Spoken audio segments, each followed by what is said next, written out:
La primera pregunta que les quiero hacer, chicos, es en torno a una de las frases que se hizo viral en estos últimos días, ¿no? El nadie se salva solo.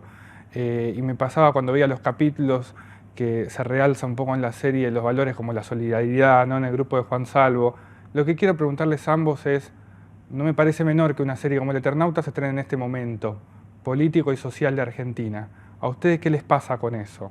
Teniendo en cuenta estos valores que un poco profesan ciertos personajes de la serie. Mm. ¿Querés decir vos o voy yo? No, acá. Mira, la verdad que fue básicamente un hecho del azar que se estrene específicamente en este momento, porque nosotros venimos laburando de 2018 y nos hubiera encantado que se estrene bastante antes por diferentes motivos. Pero fue el tiempo que nos llevó y justo cayó el momento actual. Creo que es una frase que siempre va a caer en el momento justo, de todas maneras, porque de alguna manera la actitud de egoísmo o de querer como ambición de acopiar o el riesgo de caer en la falta de solidaridad es algo que es recurrente y tan cíclico como todo lo que es inherente al ser humano. Así que sí, está buenísimo que caiga en este momento, creo que es necesario recordarlo.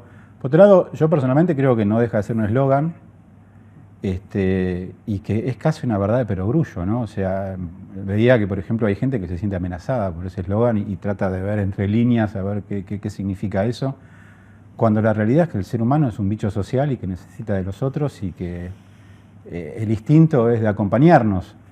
Incluso en el capitalismo más descarnado, necesita de otro para vender lo que produce. Entonces, creo que es un indicio de la locura en la cual estamos acostumbrados a vivir, que alguien se pueda sentir amenazado por esa frase. En tu caso, Ariel. No, bueno, sí, es eso, ¿no? Que caiga en este momento de tanta deshumanización a nivel global, digamos. Creo que es como alentador que una ficción de esta naturaleza aparezca y te invite a reflexionar también, que te interpele. Tal vez alguna persona haga el ejercicio, ¿no? Decir, che, estoy haciendo algo por mejorar esta cuestión que tan solo pueda ser sentarte a conversar con otra persona sin un teléfono de por medio, ¿no? Mirándote a los ojos y nada más. Digo, creo que ahí algo se puede empezar a construir. Así que me parece que está buenísimo porque no solamente es ficción, sino que además te invita a que se mueva ahí una estructura interna, está buenísimo. En las notas de producción hay una parte en donde hablabas sobre tu conexión emocional con el Eternauta, ¿no? Cuando eras chiquito y tu viejo te traía los fascículos. Les quiero preguntar a ambos cuáles son sus momentos favoritos de la novela gráfica del Eternauta.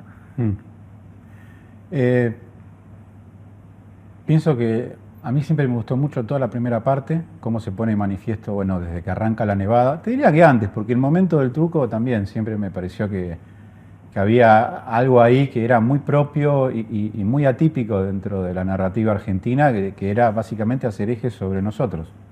O sea, y hacerlo desde nosotros y sin pretender emular lo que se debe hacer que no llega de afuera.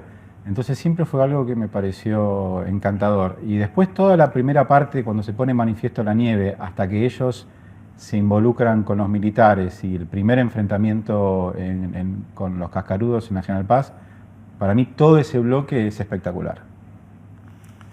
Bueno, a mí la parte que más me atrapó siempre fue esta secuencia, la del truco, porque siento que además de ser una historia apocalíptica y demás, y de supervivencia y qué sé yo, digo, es una gran historia de amor también, de amistad, de vínculo. Entonces creo que ahí un poco entendés el gen de todo esto también, así que es a mí particularmente lo que más me copa.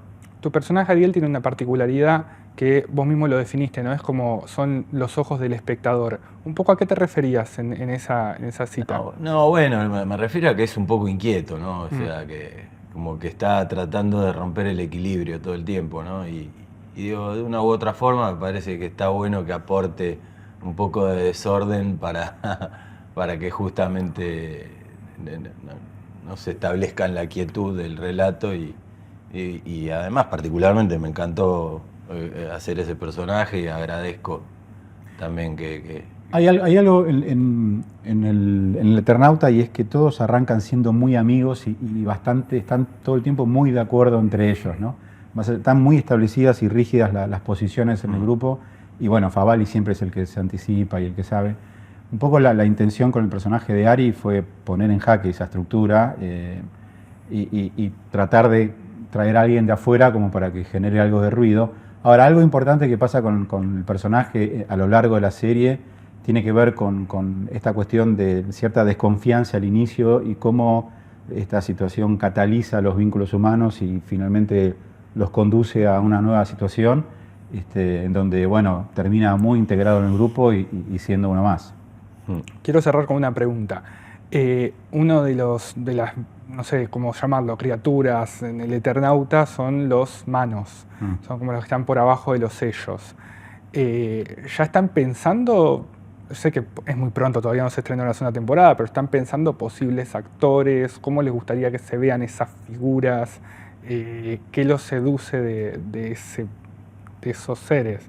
Que son muy, muy complejos por otra parte, ¿no? Porque no son del todo malos, pero sí, pero no. Mira, nosotros en la primera temporada, justamente el punto de llegada era la aparición por primera vez del Mano.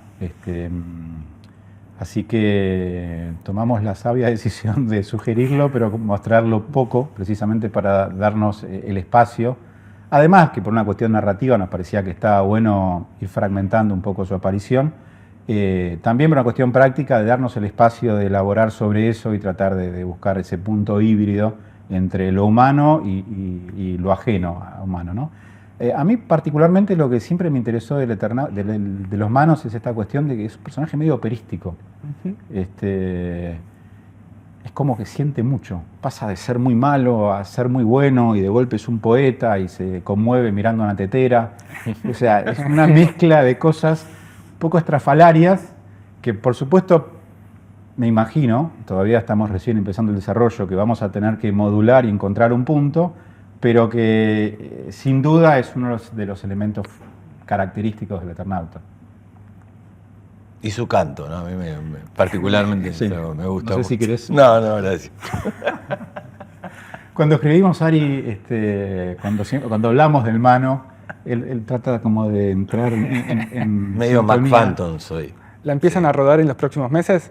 Todavía no está muy claro cuándo lo empezamos a rodar, estamos recién como iniciando el ciclo de la escritura. Si bien tenemos más o menos claro cómo va a ir la historia, digo, hay que escribirla. Lo último, tengo entendido que es adaptación del Eternauta, pero el Eternauta sigue después. Si no Esterheld, ¿hay planes de adaptar eso o no en principio? No, específicamente la adaptación en principio es sobre el primer tomo del Eternauta.